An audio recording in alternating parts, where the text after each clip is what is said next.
Actor Bob Crane was savagely bludgeoned to death in Scottsdale, Arizona, just 2 weeks before his 50th birthday, and the murder remains unsolved to this day.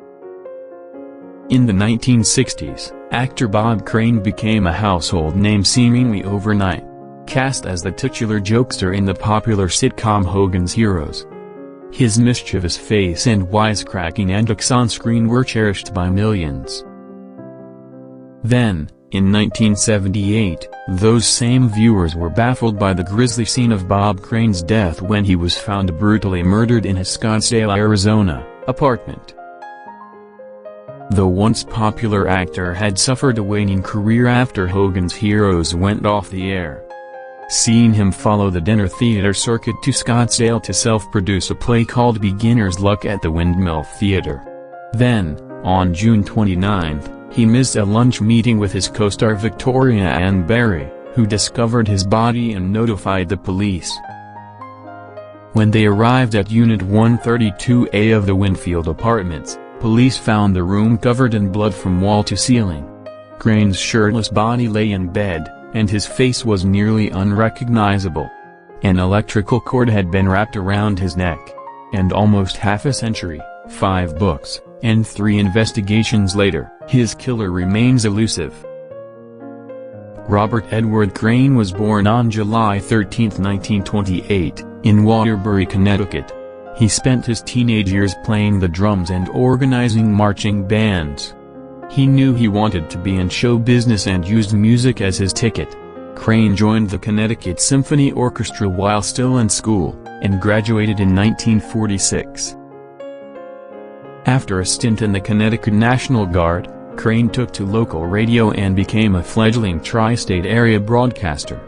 His witty disposition led CBS to hire him as a host at their flagship KNX station in 1956. He interviewed Marilyn Monroe, Bob Hope, and Charlton Heston.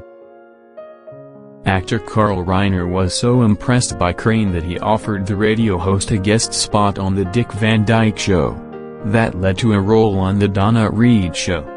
Crane's agent became inundated with offers and soon sent him a controversial script that Crane initially mistook for an insensitive drama. "Bob, what are you talking about? This is a comedy," said the agent. "These are the funny Nazis."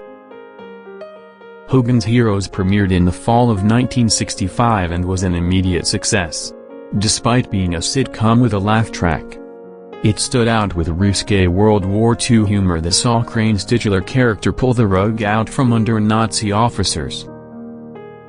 Newly famous, Crane began philandering with a band and while married with children, he collected allegedly consensual nude photos and films of his sex partners and showed them off so frequently with cast and crew members that his dressing rooms became known as Porn Central, and once even while filming a Disney movie. However, when executives found out, Crane's career dried up.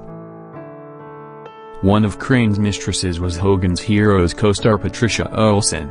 She became his second wife in 1970, and the couple had 2 children. With Crane's sexual exploits in the tabloids, however, his marriage and career floundered. He followed the few opportunities he had left to Scottsdale, where he would be found murdered while starring in a self-produced play. On June 29, 1978, Victoria Ann Berry, one of Crane's co-actors, called 911 after discovering his body. It was the same day that his son was flying into town to visit his father. Police were unable to identify Crane due to the extent of his injuries and located the apartment leaseholder, Windmill Dinner Theater manager Ed Beck. "There was no way I could identify him from one side," said Beck. "The other side, yes." Improper procedure tainted the Bob Crane murder scene almost immediately. Berry was allowed to use the phone repeatedly while the Maricopa County medical examiner climbed over Crane's body and shaved his head to examine the wounds. Even Crane's son Robert was allowed inside the first-floor apartment. He was 2 weeks shy of 50, recalled Robert. He says, "I am making changes. I'm divorcing Patty." He wanted to lose people like John Carpenter, who had become a pain in the butt. He wanted a clean slate. John Carpenter was a regional Sony sales manager who had helped Crane with the photo and video equipment to document his sex life. And when the women who fell by Crane's wayside no longer landed on Carpenter's lap after Crane's work dried up, he was purportedly furious. Robert believes that it was Carpenter who killed his father. They had a breakup, of sorts, said Robert, of an angry altercation between the two men on the night Crane died. Carpenter lost it. He was being rejected, he was being spurned like a lover. There are eyewitnesses that night at a club in Scottsdale that said they had an argument, John and my dad. A lack of forced entry suggested to police that Bob Crane knew his killer. Police had found blood on the door of John Carpenter's rental car that matched Crane's blood type. And reports of Carpenter arguing with Crane the night prior made him a prime suspect. With no murder weapon or DNA testing, however, he wasn't charged. Then, in 1990, Scottsdale detective Jim Raines found a previously overlooked photograph that appeared to show brain tissue in Carpenter's car. The tissue itself was long gone, but a judge ruled the photo admissible. Carpenter was arrested and charged in 1992, but renewed DNA testing of old blood samples proved inconclusive. Furthermore, Carpenter's defense at trial argued that any of the dozens of angry boyfriends or husbands Crane had enraged with his conquests could have killed him. They also brought witnesses who claimed the two men had dined cordially the night before Crane's murder and did not argue.